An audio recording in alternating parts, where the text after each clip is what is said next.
All right, we'll take a look at motion, but this time instead of differentiation, integration. So it's still under differential equations. So it's position, velocity, and acceleration. Let's take a look at an example. Let's say you have an acceleration of negative 32 feet per second squared at the time t equals 0. Say you have a velocity of 64 feet per second at the time t equals 0. And let's say you have a height of 32 feet at the time t equals 0. So just to quickly recap, remember, you go from position to velocity to acceleration. And if you're going from in that direction, position, velocity, acceleration down, you're talking about differentiation. So if you differentiate position, you get velocity. If you differentiate velocity, you'll get acceleration. But if you're going up, you'll be doing integration. If you have acceleration, if you integrate, you'll get velocity. If you integrate velocity, you'll get position. So let's take a look at this question and find A, the equation of the particle's velocity at time t. The equation of the particle's velocity at time t. This is a listening check. Put a box around the word find. Find. B, the equation of the particle's height at time t. The equation of the particle's height at time t. And then C, the maximum height of the particle. The maximum height of the particle. Alright, so let's take a look at A. We're given acceleration, so we can integrate it to find velocity. So if we integrate acceleration, we'll find velocity. So the acceleration function is negative 32 dt. And integrate that, we're going to get negative 32 t plus c. Remember, at time equals 0, the velocity is 64. At time equals 0, the velocity is 64. So all you have to do is plug that in. So velocity is 64.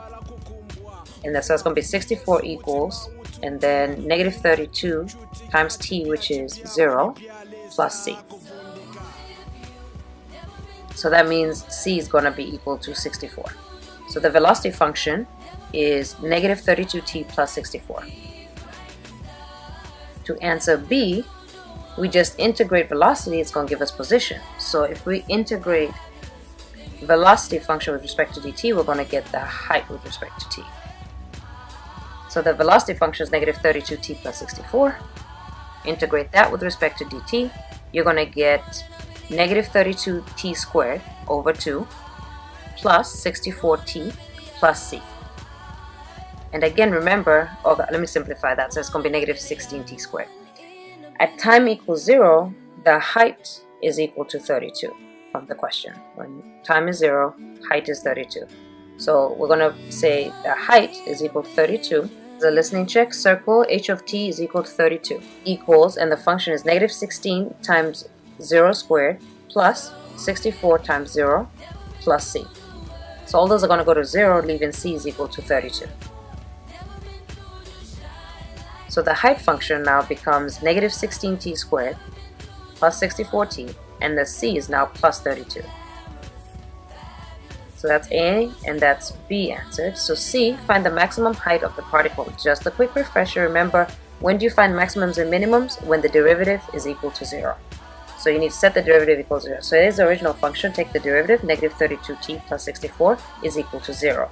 And now solve that. So we're going to take 64 to the other side, it's negative 64. Divide both sides by negative 32. We'll get 64 over 32 because the negatives go away, equals 2. So that's the time is equal to 2, but the question is what's the height? So you got to plug that back into the original function to find out what the height is. So negative 16, 2 squared plus 64 times 2 plus 32, which gives me a height of 96 feet. Okay, so let's look at a word problem, because basically I just took a word problem and got all the information now. So this time I'll just let you copy it down. A rock is thrown upward with an initial velocity vt of 18 meters per second. This is a listening check. Put a triangle around example 2. Triangle example 2. From a height h of t of 45 meters.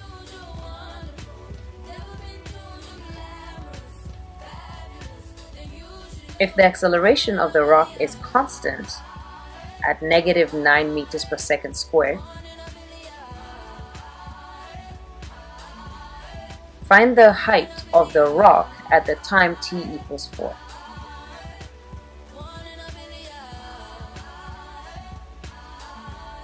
So basically now I'm going to pull up all the information so I can set it up as example 1. So at time equals 0, because again, anytime you see that initial, it means time equals 0. So time equals 0, velocity is equal to 18. Height at time equals 0 is equal to 45. So I'm just writing all these figures down.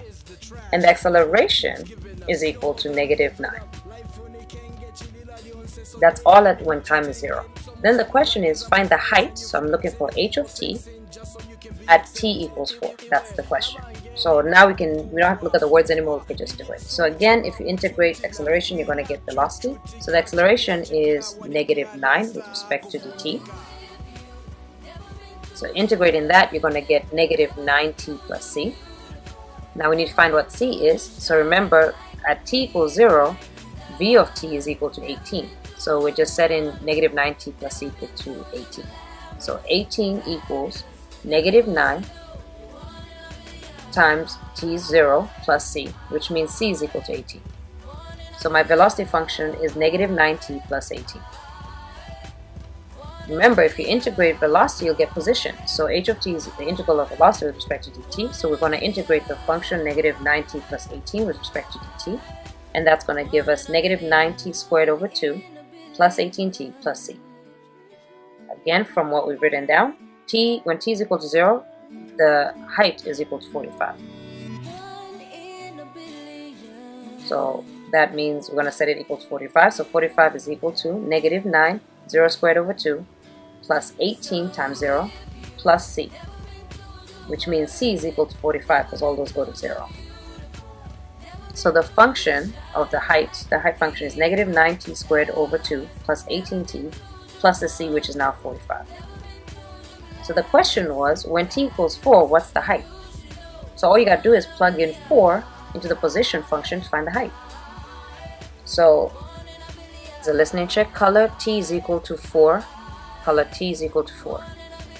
h of 4 is equal to -9 and then 4 squared over 2 plus 18 times 4 plus 45. That's going to give us -72 plus 72 plus 45. So the height, when you plug in 4, is 45 meters. So once again, the height at the time of 4 seconds is 45 meters. And that's it. That's all there is to it. So it's not hard. It's just a matter of taking the words and making them math things so that you can actually answer it. Let's practice.